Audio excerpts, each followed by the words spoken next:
Il Padova non batteva il Verona da un'eternità, 25 anni. Ci è riuscito ieri grazie ad una prova pressoché perfetta, sfruttando il grande dinamismo e soprattutto la maggiore rapidità dei suoi centrocampisti al momento di rilanciare l'azione, una volta in possesso di palla. Per la squadra di Reia, nella zona nevralgica del campo, è stata spesso sofferenza autentica e inevitabilmente ne ha risentito il reparto arretrato.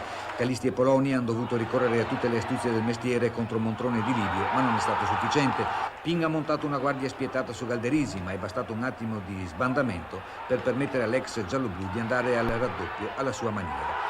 E a quel punto, sui contropiede biancoscudati, il Verona ha rischiato un tracollo, come ammette il portiere Gregori. La chiave della partita sta nel fatto che il Padova, se in contropiede, è una squadra micidiale. Noi abbiamo concesso 2 volte appunto il contropiede e loro ci hanno infilato, lì si è chiusa la partita. Eppure lo sapevate, come è potuto succedere? Sì, ma infatti ne avevamo parlato anche alla fine del primo tempo. Avevamo deciso di aspettare un pochettino, di giocare come nel primo tempo e poi magari rischiare qualcosina negli ultimi 15 minuti. Invece forse la troppa voglia di raggiungere il pareggio prima del dovuto magari ci ha portato a spingerci un attimino un po' più avanti. E il Padova in contropiede, ripeto, ha giocatori fortissimi.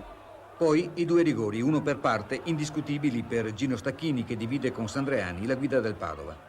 Mi pare che siano sacrosanti, anche perché diciamo che c'erano stati altri falli un pochino sospetti, però diciamo che in realtà i rigori c'erano tutti e 2. 2 rigori che potrebbero cambiare volto al derby e che invece in una decina di minuti riaprono e chiudono in fretta le speranze del Verona. Il giovane Zattarin stende Lunini, Pritz trasforma, il popolo giallo-blu ritrova la voce e torna a sperare per 9 minuti appena. Calisti strattona in area Montrone, Galderisi ottiene in qualche modo il 3-1, ma il difensore del Verona non ci sta.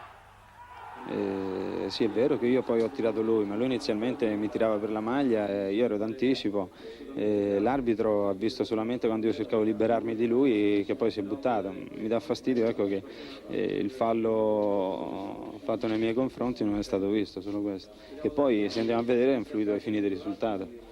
Il derby si riapre inaspettatamente a 3 minuti dal termine per un mezzo infortunio di Bonaiuti sul tiro di Fanna senza grosse pretese, ma è troppo tardi e il portiere biancoscudato spiega così il suo errore. Sono mezzo scivolato con i piedi posteriori, quindi mi sono trovato alto e la palla è passata sotto. Comunque vittoria meritata? Sicuramente, abbiamo giocato un calcio veloce.